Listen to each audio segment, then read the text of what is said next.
Summary of Woman at Point Zero by Nawal El Saadawi.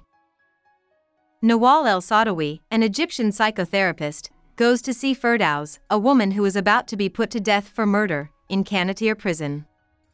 Firdaus tells the story of her life. Firdaus grows up in a small village in the country. Her father is very abusive and dishonest, but every week at the mosque he acts like he is very religious.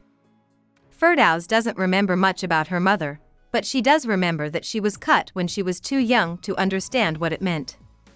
This was before her first sexual experience with a young boy named Muhammad Ain. Even though Firdaus's uncle sexually abuses her all the time, she still likes being with him because he shows her how to read and write.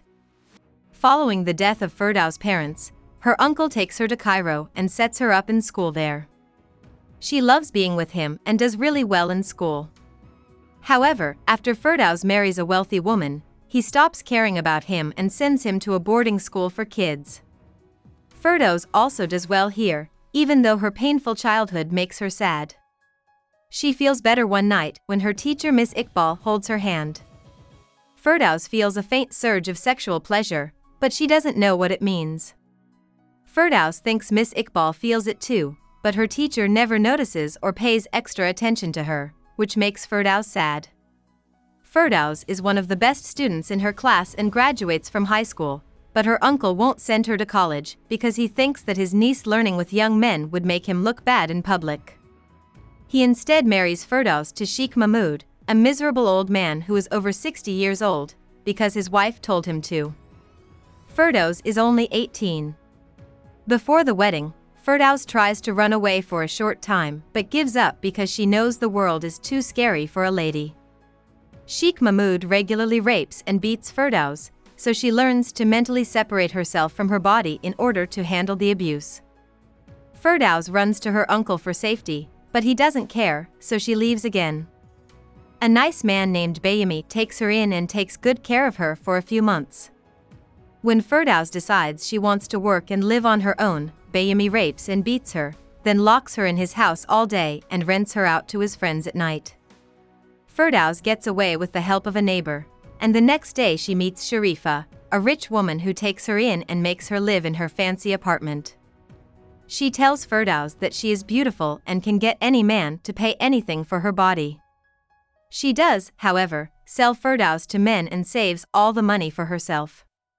In the end, Firdaus also leaves Sharifa and starts working as a prostitute on her own. She learns how to get guys to pay her a lot of money, and she gets so rich that she can afford her own apartment, servants, and a cook. But when one of Firdaus's friends tells her she's not respectable, she quits being a prostitute and tries to make a good life for herself. Firdaus works for a company that pays little and lives in a small, dirty room. She still feels free. But after a while, Firdaus figures out that the bosses of the company are forcing the women who work there to have sex with them in exchange for favors or raises.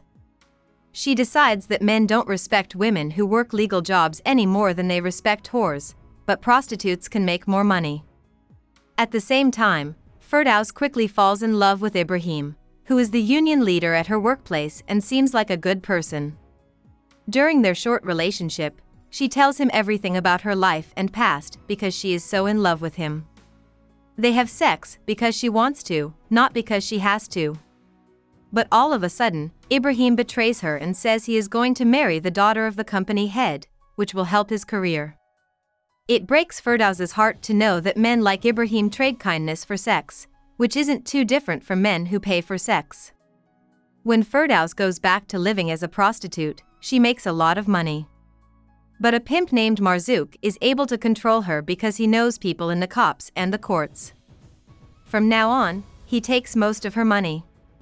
He tries to stop Firdaus from leaving Marzouk, but she can tell that he is scared by the look in his eyes. She hits him back when he hits her, and then she kills him with his own knife. She knows she has nothing to fear when she acts against men. She can say and do what she really feels. Right after that, an Arab prince asks Firdaus to marry him and gives her 3,000 pounds. Firdaus stops having sex in the middle and rips the prince's money into pieces in front of him. She tells him that all men are bad, and she thinks she should kill the prince right where he is because he is worthless and unfair. The prince thinks she is telling the truth when she hits him and calls the cops. She is charged with murder, but Firdaus knows that the cops are just scared of a woman who isn't afraid to tell the savage truth. They lock her up and leave her there while she waits to be killed. Saadawi waits for Firdaus to finish her story.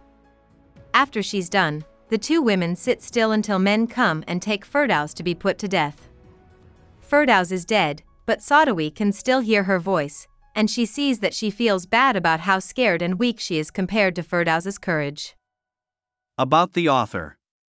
Saadawi was born in Egypt's small town of Kafr on October 22, 1931. She went to school in Cairo and became a doctor there in 1955. As a doctor, she saw that many of the physical and mental problems women had were caused by being sexist and based on class. After 2 short marriages, she married a famous communist fighter in 1964. He had been a political prisoner for 13 years before they got married. Saadawi wrote Women and Sex in 1972, while she was working as a public health director and editor of a well-known health magazine. The book was a list of all the ways that patriarchal society controls women and takes away their freedom. The controversial feminist book was a big hit in Egypt and around the world, but it cost Saadawi her job as head of the journal and her job as director of the book. After this, Saadawi worked as an advisor for the UN and then did study on women's neurosis for a well-known medical school.